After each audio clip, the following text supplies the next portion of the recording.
എല്ലാവർക്കും നമസ്കാരം. ഹൃദയനിർഭരം ധ്യാനത്തിൻ്റെ ഈ 54-ാം എപ്പിസോഡിലേക്ക് എല്ലാവരെയും ഹൃദയപൂർവ്വം സ്വാഗതം ചെയ്യുന്നു. നമ്മുടെ ഈ പരിപാടി നമുക്കായി അവതരിപ്പിക്കുന്നത് ഹാർട്ട്ഫുൾനെസ് കേരള റീജിയണൽ ഫെസിലിറ്റേറ്ററായ ശ്രീ കെ യു മോഹൻ. സ്വാഗതം മോഹനേട്ടാ. നമസ്തേ ഇന്ദു. നമ്മുടെ ഈ പരിപാടിയിൽ എന്നത്തെയും പോലെ 2 പ്രധാന ഭാഗങ്ങളാണുള്ളത്. ആദ്യം ഒരു ചോദ്യോത്തരവേളയും അതിനുശേഷം ഓഫ്ലൈനായി സത്സംഗവും 9 മണി മുതൽ 9:15 വരെ സാർവലൗകിക പ്രാർത്ഥനയും. അപ്പോൾ നമ്മളൊരു സെൻറ്ററിങ് ചെയ്തതിന് ശേഷം പരിപാടിയിലേക്ക് കിടക്കാം. ഓക്കെ. മൃദുവായി കണ്ണുകൾ അടയ്ക്കുക. നമ്മുടെ ഹൃദയത്തിലുള്ള ദിവ്യ സാന്നിധ്യവുമായി സ്നേഹപൂർവം നമുക്ക് കണക്റ്റ് ചെയ്യാം. ഇനി ഈ ഒത്തുചേരലിൽ പങ്കെടുക്കുന്ന എല്ലാവരുടെയും ഹൃദയവുമായി സ്നേഹപൂർവം നമുക്ക് കണക്റ്റ് ചെയ്യാം. പരസ്പരം കണക്റ്റ് ചെയ്തിരിക്കുന്ന ഹൃദയനിർഭരമായ ഈ അവസ്ഥയിൽ നമുക്ക് ഒരു പ്രാർത്ഥന ചെയ്യാം. നമ്മുടെ ഈ ഒത്തുചേരൽ എല്ലാവരുടെയും സമഗ്രമായ പുരോഗതിക്ക് അനുയോജ്യമാവട്ടെ എന്ന സങ്കല്പത്തിൽ പ്രാർത്ഥനാ നിർഭരമായി നമുക്ക് 2 മിനിറ്റ് ഇരിക്കാം.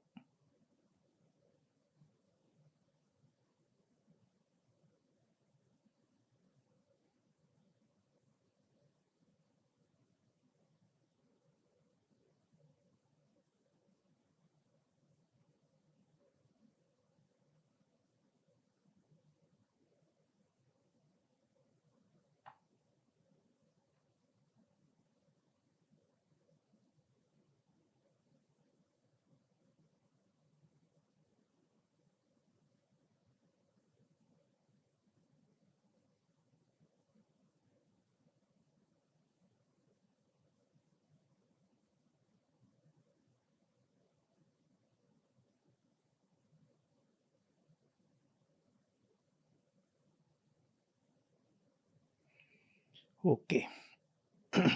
നന്ദി മോഹനേട്ടാ. ഇന്നത്തെ എപ്പിസോഡിൽ ഭഗവത്ഗീതയെക്കുറിച്ചുള്ള കുറച്ച് ചോദ്യങ്ങളാണ് ചോദിക്കാമെന്ന് വിചാരിച്ചത്.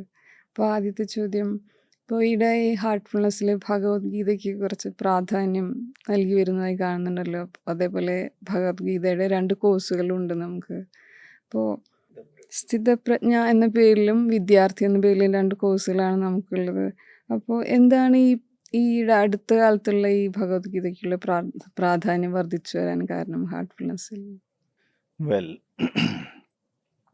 ഭഗവത്ഗീത എവിടെയാണ് നടക്കുന്നത്? മഹാഭാരതത്തിൻ്റെ മധ്യത്തിലാണ്. പാണ്ഡവന്മാരും കൗരവന്മാരും കൂടി യുദ്ധത്തിന് റെഡിയായി നിൽക്കുന്ന അവസ്ഥയിൽ യുദ്ധത്തിനുള്ള ശംഖ് മുഴക്കിക്കഴിഞ്ഞു. ആ സമയത്താണ് ഈ സേനകളെ 2 സേനകളെ ഒരുമിച്ച് കാണാൻ വേണ്ടി രഥം സേനയുടെ നടുവിലേക്ക് കൊണ്ടുപോകാൻ പറയുന്നു അർജുനൻ. അവിടെ നിന്ന് സേനകൾ നോക്കിയപ്പോഴാണ് യുദ്ധം ചെയ്യേണ്ട ഓപ്പോസിറ്റിൽ നിൽക്കുന്ന ആൾക്കാർ പിതാമഹൻ, അമ്മാവൻ, അതുപോലെ സഹോദരന്മാർ, എല്ലാം ബന്ധുക്കളാണ്. അപ്പോൾ പെട്ടെന്നാണ് അർജുനന് വിഷാദം. അർജുന വിഷാദ യോഗം എന്നാണ് ആദ്യത്തെ അധ്യായം. അതായത് ഈ ബന്ധുജനങ്ങളെയൊക്കെ കൊന്നിട്ട് ഈ രാജ്യം നേടുന്നതിൽ നല്ലത് ഭിക്ഷാടനാണെന്നുള്ള ഒരു യുക്തിയുക്തം പറയാണ്. അപ്പം അങ്ങനെ അർജുനന് വിഷാദം ബാധിക്കണം. അപ്പം ആ സമയത്ത് യുദ്ധത്തിനുള്ള കാഹളം മുഴങ്ങിക്കഴിഞ്ഞു. അപ്പോൾ ഈ വിഷാദം മാറ്റി അർജുനനെ പെട്ടെന്ന് കർമ്മധീരനാക്കുക, അതിനാണ് ഭഗവത്ഗീത. അപ്പോൾ ഭഗവത്ഗീതയിൽ 18 അധ്യായങ്ങളാണ്, 700ഓളം ശ്ലോകങ്ങൾ. ഒരു തവണ ഒന്ന് വായിക്കണമെങ്കിൽ ചുരുങ്ങിയത് 5 മണിക്കൂർ എടുക്കും. അപ്പോൾ യുദ്ധത്തിൻ്റെ തുടക്കം കുറിച്ചതിന് ശേഷം 5 മണിക്കൂർ എന്തായാലും ഇത് പറയാനുള്ള സാഹചര്യം ഇല്ല എന്നുള്ളത് നമുക്കറിയാം.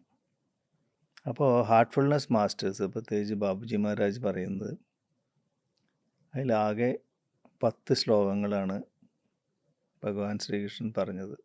യുദ്ധത്തിന് മുമ്പ് രാവിലെ 7 എണ്ണം, യുദ്ധത്തിന് ശേഷം വൈകുന്നേരം, അതേ ദിവസം വൈകുന്നേരം 3 എണ്ണം. അങ്ങനെ 10 ശ്ലോകങ്ങളാണ് ഭഗവാൻ പറഞ്ഞത്. ബാക്കിയുള്ള ശ്ലോകങ്ങളിലെ അർത്ഥം മുഴുവൻ സംപ്രേഷണം ചെയ്തതാണ്. ഓക്കെ. അപ്പോൾ ആ സംപ്രേഷണത്തിന് കാലദേശങ്ങളുടെ വ്യത്യാസമില്ല. അപ്പോൾ ആ സംപ്രേഷണത്തിലൂടെ ഇതിൻ്റെ എസൻസ്, ജീവിതത്തിൻ്റെ എസൻസ് എന്താണെന്ന് പറയുകയാണ്. എന്നിട്ട് ഇദ്ദേഹത്തിന് ധാർമ്മികവും അതുപോലെ കർമ്മരംഗത്തേക്ക് ഒരു ഉത്സാഹം കൊടുത്ത് സ്വധർമ്മത്തിനുള്ള ഒരു പ്രേരണയാണ്. അപ്പോൾ ട്രാൻസ്മിഷൻ ഉണ്ട് അവിടെ, സംപ്രേഷണം. അപ്പോൾ ഈ സംപ്രേഷണം ചെയ്തത് ഭഗവാൻ വ്യാസൻ അതെന്താണെന്ന് മനസ്സിലാക്കി അദ്ദേഹം ശ്ലോകങ്ങളുടെ രൂപത്തിൽ നമുക്ക് പ്രദാനം ചെയ്യുന്നതാണ് ഈ 700 ശ്ലോകങ്ങൾ. പിന്നീട് പല മഹർഷിമാരും അതിൽ ആഡ് ചെയ്തിട്ടുണ്ടാവാം. അതുകൊണ്ട് സിമിലർ ആയിട്ടുള്ള ശ്ലോകങ്ങൾ നമുക്ക് കാണാൻ പറ്റും. അപ്പോൾ ഒരു ചോദ്യം ചോദിക്കുക, ഈ പറഞ്ഞ ശ്ലോകങ്ങളാണോ സംപ്രേഷണം ചെയ്തതാണോ പ്രധാനം? രണ്ടും പ്രധാനമാണ്. എന്താ കാരണം? ചില കാര്യങ്ങൾ പറഞ്ഞാലേ മനസ്സിലാവുള്ളൂ, അതുകൊണ്ടായിരിക്കാം പറഞ്ഞത്. മറ്റ് ചിലത് ഹൃദയത്തിൻ്റെ ആഴത്തിൽ അതിൻ്റെ എസൻസ് എത്തിക്കേണ്ടതുണ്ട്. അപ്പോൾ അതും ഇമ്പോർട്ടൻ്റ് ആണ്. അപ്പോൾ എല്ലാ ശ്ലോകങ്ങളും ഭഗവത്ഗീതയിൽ ഇമ്പോർട്ടൻ്റ് ആണ്. അപ്പോൾ നമുക്ക് പറയാം, ഹാർട്ട്ഫുൾനെസ്സിലെ ആദ്യത്തെ പ്രിസെപ്റ്റർ അദ്ദേഹമാണല്ലോ സംപ്രേഷണം ചെയ്യുന്നത്. ശ്രീകൃഷ്ണനാണെന്ന് പറഞ്ഞാൽ വാസ്തവമാണ്. ഈ ഗുരുപരമ്പര അവിടുന്ന് തുടങ്ങുന്നത്. അതുപോലെ ആദ്യം ഇത് റിസീവ് ചെയ്യുന്ന അഭ്യാസി അർജുനനാണ്. അപ്പോൾ ആ അർത്ഥത്തിൽ ഇതിൻ്റെ അടിസ്ഥാനം തന്നെ ഹാർട്ട്ഫുൾനെസ്സിനോട് ബന്ധപ്പെട്ടതാണ്. ഇനി എല്ലാ ശ്ലോകങ്ങളെയും ശ്രദ്ധിച്ചു നോക്കിക്കഴിഞ്ഞാൽ ഇതിൻ്റെ മൊത്തത്തിലുള്ള അന്തസ്സത്ത, ജീവിതത്തിൻ്റെ അന്തസ്സത്ത നമുക്ക് വ്യക്തമാവും. ഓരോ ശ്ലോകത്തിലുണ്ട്. ഉദാഹരണത്തിന് ആദ്യത്തെ ശ്ലോകം, ധർമ്മക്ഷേത്രേ കുരുക്ഷേത്രേ സമവേദ യുയുത്സവ മാമഗാഹ പാണ്ഡവശ്ചൈവ കിം അക്രുവത സഞ്ജയ. അതായത് ധൃതരാഷ്ട്ര സഞ്ജയനോട് ചോദിക്കുന്നതാണ്. ധൃതരാഷ്ട്ര അന്ധനായതുകൊണ്ട് സഞ്ജയൻ ദിവ്യദൃഷ്ടിയിലൂടെ യുദ്ധം കണ്ട് ഇദ്ദേഹത്തിന് റിപ്പോർട്ട് ചെയ്യാൻ.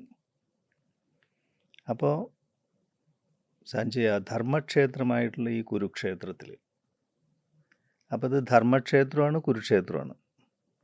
കുരു എന്ന് പറഞ്ഞാൽ അവിടെ കർമ്മം എന്നുള്ള എടുക്കണം. അപ്പോൾ ധർമ്മക്ഷേത്രമാണ് കർമ്മക്ഷേത്രമാണ്. അപ്പോൾ ധർമ്മവും കർമ്മവും തമ്മിൽ സമന്വയം സംഭവിക്കുന്ന ഈ ഭൂമിയിൽ, അല്ലെങ്കിൽ ആ സമന്വയം ഭൂമിയിൽ ഉണ്ടായിരുന്നു. അവിടെ എല്ലാവരും വന്നിട്ടുള്ളത് ഒരേ ഉദ്ദേശത്തിലാണ്, യുദ്ധം ചെയ്യാൻ. അവരതുകൊണ്ട് തന്നെ ഉത്സാഹികളാണ്. യുയുത്സവ എന്ന് പറഞ്ഞാൽ ഉത്സാഹി എന്നാണ്. അപ്പോൾ അവിടെ ആരൊക്കെയോ നിൽക്കണേ? മാമക പാണ്ഡവശ്ചൈവ, എൻ്റെ മക്കളും പാണ്ഡുവിൻ്റെ മക്കളും എന്നാണ് പറയുന്നത്. അപ്പോൾ പാണ്ഡു എന്ന് പറഞ്ഞാൽ ഇദ്ദേഹത്തിൻ്റെ അനിയനാണ്. പാണ്ഡു ആയിരുന്നു അവിടുത്തെ രാജാവ്. കാരണം ധൃതരാഷ്ട്ര അന്ധനായതുകൊണ്ട് അന്നത്തെ നിയമം അനുസരിച്ച് രാജ്യാവകാശം അദ്ദേഹത്തിന് കിട്ടില്ല. അപ്പോൾ പാണ്ഡു തൽക്കാലം രാജ്യം ഇദ്ദേഹത്തിനെ ഏൽപ്പിച്ച് കാട്ടിലേക്ക് പോയതാണ്. അവിടെ വെച്ച് പാണ്ഡു കൊല്ലപ്പെട്ടു. അത് കഴിഞ്ഞ് രണ്ടുപേർക്കും കുട്ടികളുണ്ടായി. മൂത്ത പുത്രൻ പാണ്ഡുവിൻ്റെ ആയിരുന്നു, ധർമ്മപുത്രർ. അപ്പോൾ അല്ലെങ്കിലും രാജ്യാവകാശം പാണ്ഡുവിൻ്റെ മക്കൾക്ക്. ആരാണ് രാജാവ്? അവരുടെ മക്കൾക്കാണ് രാജ്യാവകാശം. അപ്പോൾ പാണ്ഡുവിൻ്റെ മക്കൾക്കാണ് രാജ്യാവകാശം. ഇദ്ദേഹം കാര്യനിർവഹണത്തിനുള്ള ഒരു രാജാവാണ്. അപ്പോൾ ഇദ്ദേഹം പറയുന്നത് പാണ്ഡു എന്ന് പറഞ്ഞാൽ അനിയനുമാണ്, പ്രിയപ്പെട്ട അനിയനാണ്. അപ്പോൾ എൻ്റെ പാണ്ഡുവിൻ്റെ എന്നാണ് പറയുന്നത് അദ്ദേഹം.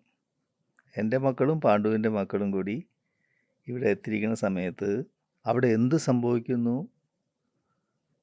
സഞ്ജയ എന്നാണ് ചോദിക്കുന്നത്. അപ്പോൾ മാമക പാണ്ഡവ എന്നുള്ളതിന് മാമകാജ എൻ്റെ, പാണ്ഡവ എന്നുള്ളതിന് പാണ്ഡുവിൻ്റെ എന്ന് അർത്ഥമുണ്ട്, ഈശ്വരൻ്റെ എന്ന് അർത്ഥമുണ്ട്. പാണ്ഡവാച നമ്മൾ ആധാരമൊക്കെ എഴുതുമ്പോൾ കണ്ടിട്ടോ, പണ്ടാരം വക എന്ന് എഴുതും, അതായത് ക്ഷേത്രഭൂമിയാണെങ്കിൽ.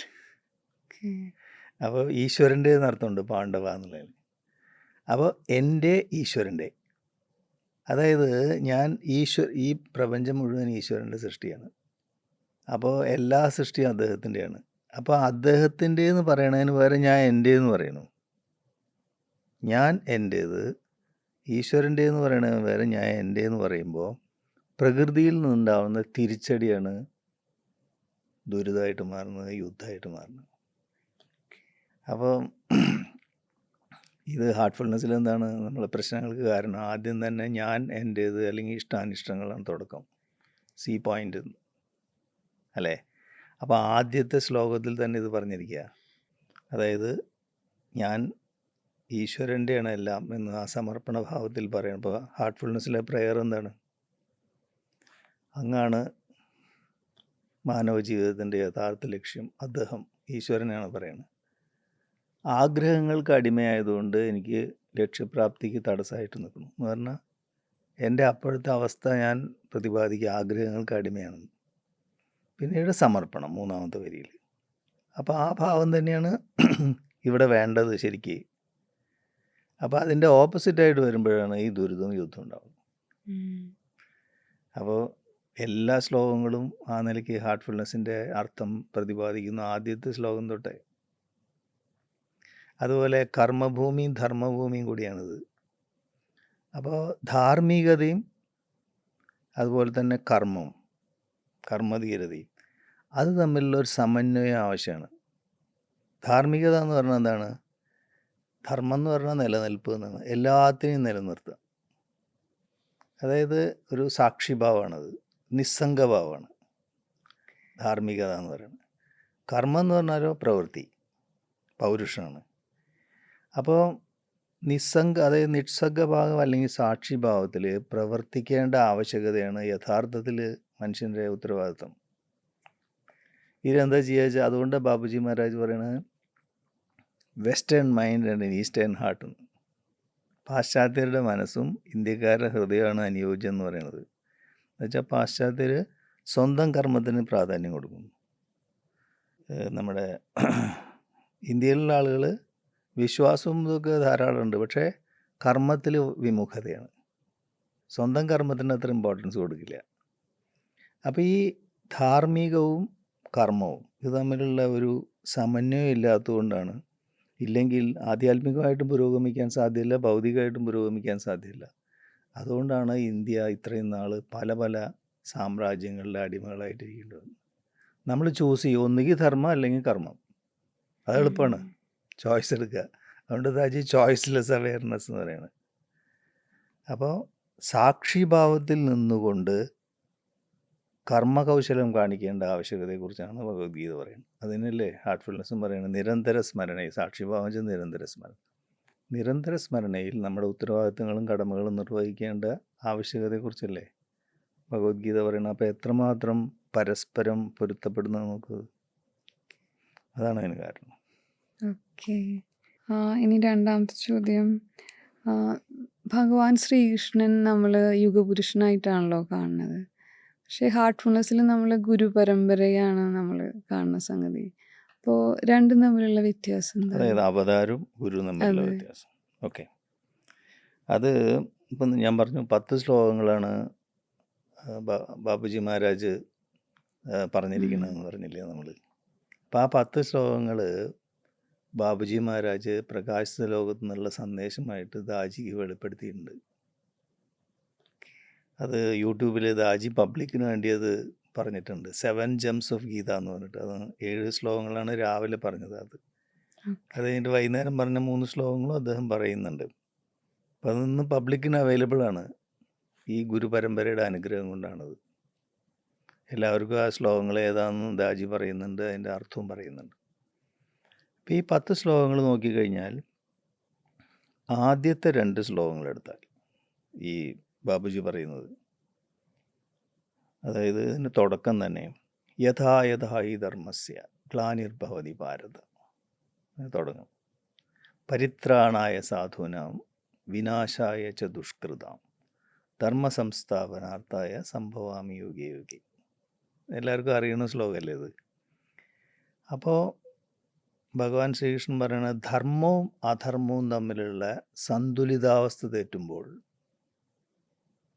ധർമ്മത്തെ പുനഃസ്ഥാപിക്കാനും അധർമ്മത്തെ നശിപ്പിക്കാനും ഞാൻ യുഗം തോറും അവതരിക്കുന്നതാണ്.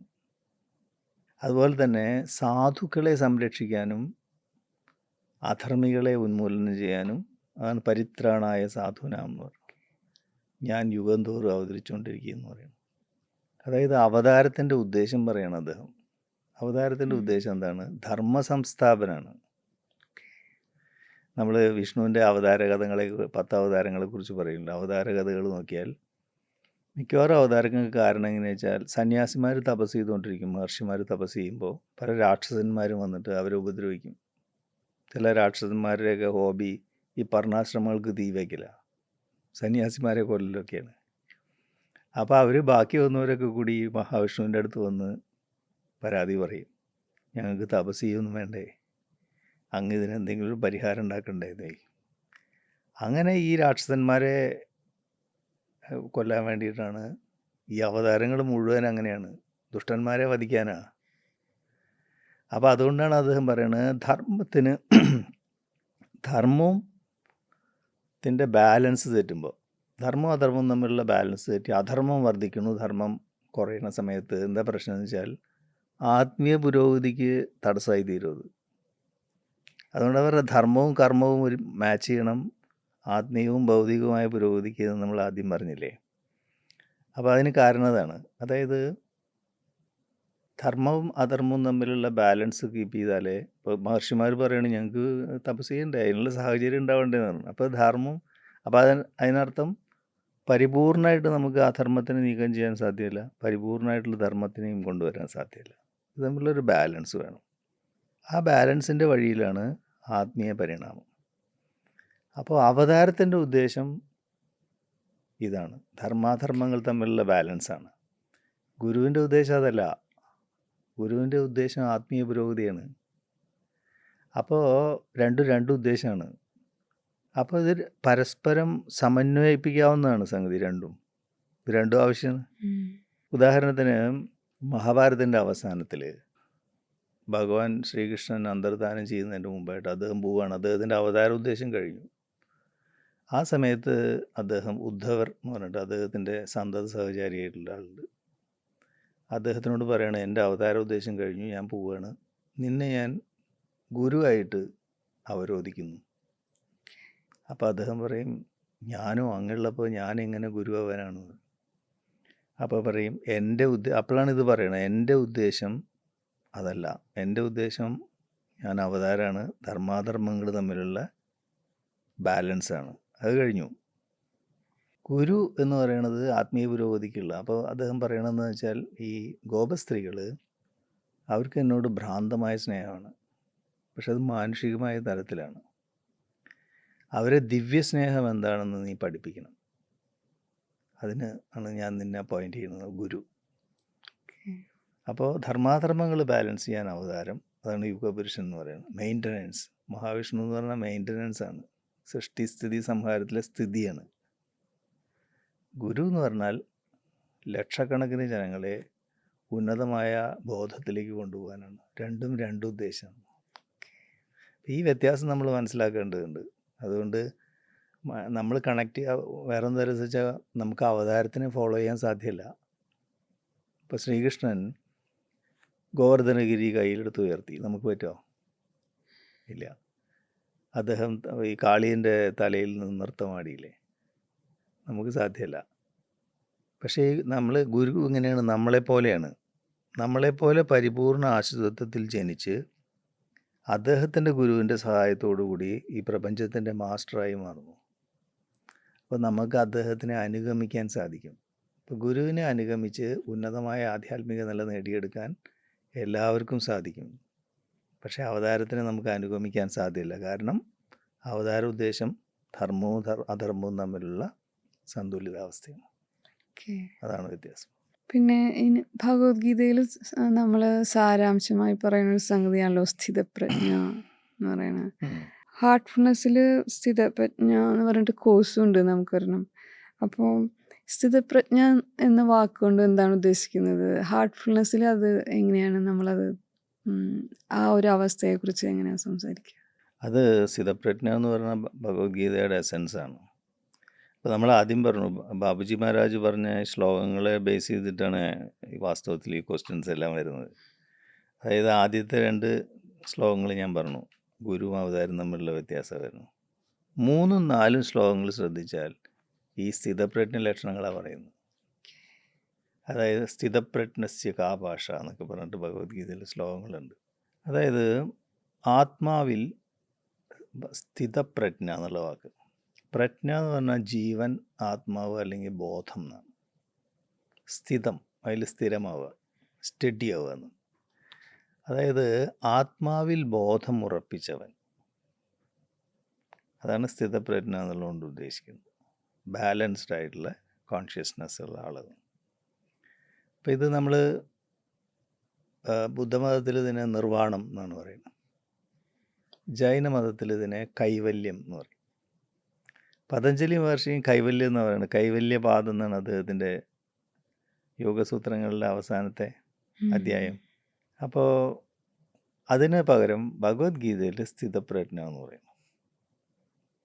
ഹാർട്ട്ഫുൾനെസ്സിലോ ദാജി പറയണു സാക്ഷിഭാവം, നിരന്തര സ്മരണ, ചിയർഫുൾ ആക്സെപ്റ്റൻസ്, സന്തോഷത്തോടു കൂടിയുള്ള സ്വീകാര്യത, ചോയ്സ്ലെസ് അവെയർനെസ്, അതായത് ചോയ്സ് എടുക്കാത്ത മനസ്സിൻ്റെ അവബോധം, ജനറോസിറ്റി ഓഫ് ഹാർട്ട്, ഹൃദയത്തിൻ്റെ ഉദാര മനസ്ഥിതി. പതഞ്ജലി മഹർഷി പറയണു ദൃഷ്ടാവ് ദൃഷ്ടാവിൽ തന്നെ വിലയം പ്രാപിക്കുന്ന അവസ്ഥ, യോഗദർശനം. ഇതെല്ലാം ഒന്നാണ്. അപ്പോൾ ഇതിനോടനുബന്ധിച്ച് മറ്റൊരു ശ്ലോകമുണ്ട് ഭഗവത്ഗീതയിൽ, മാത്രാസ്പർശാസ്തു കൗന്ദേയ ശീതോഷ്ണ സുഖദുഃഖതാം, ആഗമം അപായിനം അനിത്യം സ്ഥാം സ്ഥിതിക്ഷസ്യ ഭാരതാണ്.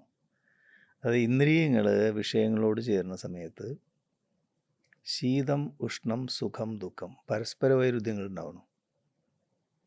അത് ആഗമം അപായിനം എന്നാണ്, വരും പോവും. അതുകൊണ്ട് തന്നെ സ്ഥിരമല്ല. അതുകൊണ്ട് അതിൽ ശ്രദ്ധ വയ്ക്കാതെ നീ സ്ഥിതപ്രജ്ഞനാകൂ അർജുന എന്ന് പറയും.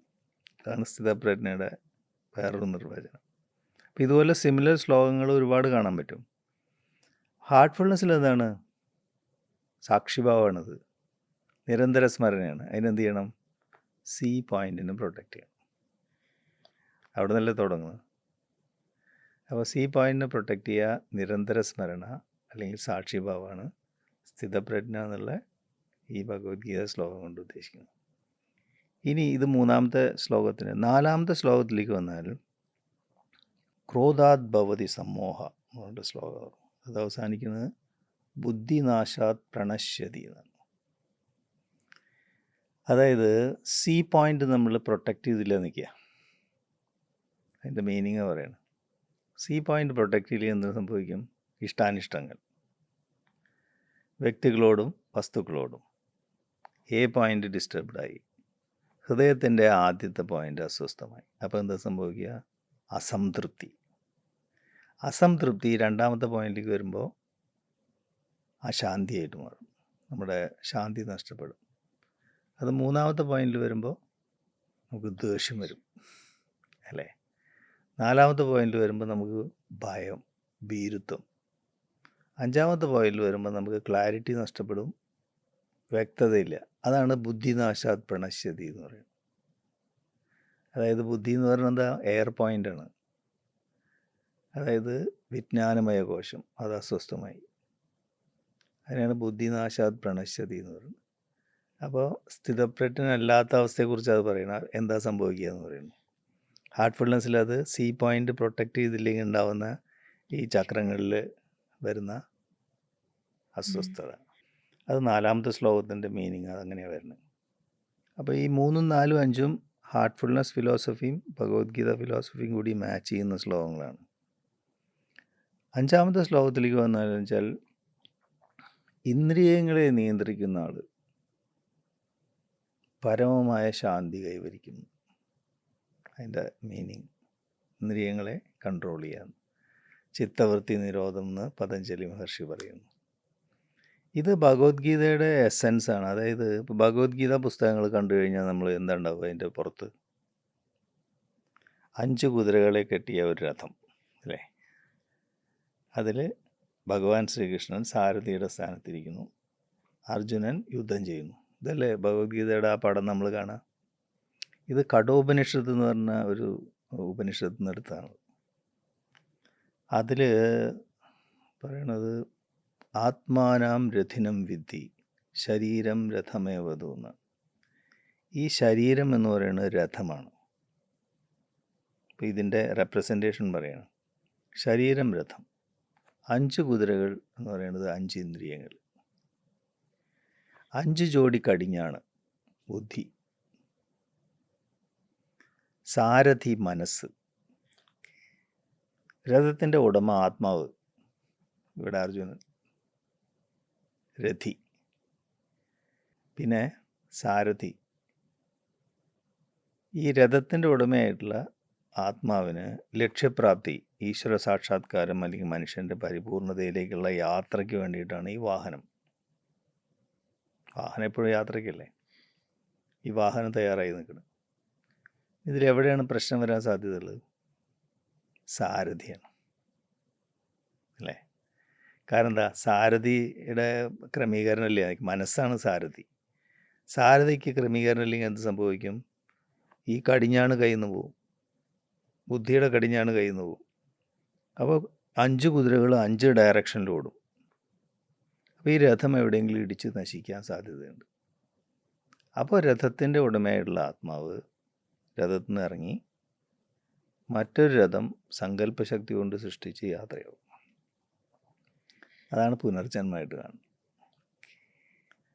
അപ്പോൾ ഇനി ഭഗവത്ഗീത നോക്കിക്കഴിഞ്ഞാൽ എന്താണ്? സാരഥിയുടെ സ്ഥാനത്ത് ആരാണ്? ഭഗവാൻ ശ്രീകൃഷ്ണനാണ് അല്ലേ? ഈ സാരഥിയാണ് ഈ യുദ്ധം മുഴുവൻ ജയിക്കുന്നത്. അതായത് ക്രമീകരിക്കപ്പെട്ട മനസ്സ്, അതായത് പരമാത്മാവിനെ സാരഥിയുടെ സ്ഥാനത്ത് പ്രതിഷ്ഠിക്കുന്നു എന്ന് പറഞ്ഞാൽ എന്താ അർത്ഥം? മനസ്സും പരമാത്മാവും കൂടി കണക്ട് ചെയ്യുന്നു. ഹാർട്ട്ഫുൾനെസ് ഭാഷയിൽ പറഞ്ഞാൽ മനസ്സും ഹൃദയവും കൂടി കണക്ട് ചെയ്യുന്നു യോഗ, രാജയോഗ.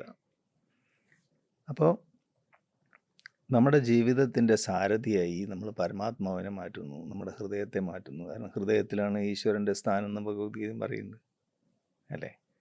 അപ്പോൾ ആ സാരഥിയാണ് യുദ്ധം ചെയ്യിക്കുന്നത്. ഹാർട്ട്ഫുൾനെസ്സിലോ നമ്മുടെ ജീവിതത്തിൻ്റെ കടിഞ്ഞാണ് നമ്മൾ മാസ്റ്റർക്ക് കൈമാറുന്നു. ഹൃദയത്തിൽ അദ്ദേഹത്തിൻ്റെ സ്ഥാനം ഉറപ്പിച്ചുകൊണ്ട് നമ്മുടെ മനസ്സിനെ ഹൃദയവുമായിട്ട് കണക്ട് ചെയ്യുന്നു. നമ്മൾ അദ്ദേഹത്തിന് സമർപ്പിക്കുന്നു. നമ്മുടെ ജീവിതയാത്ര സുഗമമാകുന്നു.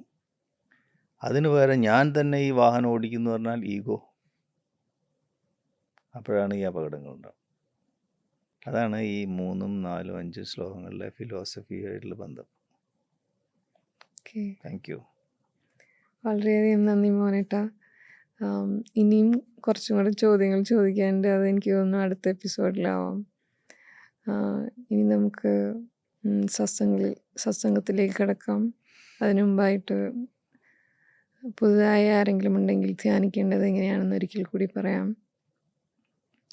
സ്വസ്ഥമായിരുന്ന് കണ്ണുകളടച്ച് എൻ്റെ ഹൃദയത്തിൽ ദിവ്യപ്രകാശത്തിൻ്റെ ഒരു സ്രോതസ്സുണ്ടെന്നും അത് എൻ്റെ ശ്രദ്ധ ഉള്ളിലേക്ക് ആകർഷിക്കുന്നുവെന്നും സങ്കല്പിച്ചുകൊണ്ട് നമ്മൾ ധ്യാനം ആരംഭിക്കുന്നു. അന്നേരം മറ്റു ചിന്തകൾ വരികയാണെങ്കിൽ സ്വയം ഓർമ്മിപ്പിക്കുക, ഞാൻ എൻ്റെ ഹൃദയത്തിലെ ദിവ്യപ്രകാശത്തിൻ്റെ സ്രോതസ്സിൽ ധ്യാനിക്കുകയാണ്. ഉള്ളിൽ സ്നേഹഭാവവും സാക്ഷിഭാവവും കാത്തു സൂക്ഷിക്കുക. അതിനുശേഷം 9 മണി മുതൽ 9:15 വരെ സാർവലൗകിക പ്രാർത്ഥന. എല്ലാവരിലും സ്നേഹവും ഭക്തിയും വിശ്വാസവും സാഹോദര്യവും നിറയുന്നു എന്ന് സങ്കല്പിച്ചുകൊണ്ട് നമ്മൾ 15 മിനിറ്റ് ധ്യാനിക്കുന്നു. അപ്പോൾ നമുക്ക് 9 മണി വരെ സത്സംഗം, ധ്യാനം, 9 മുതൽ 9:15 വരെ സാർവലൗകിക പ്രാർത്ഥന. ഈ സമയത്ത് നമ്മൾ യൂട്യൂബ് ഡിസ്കണക്ട് ചെയ്യാണ്.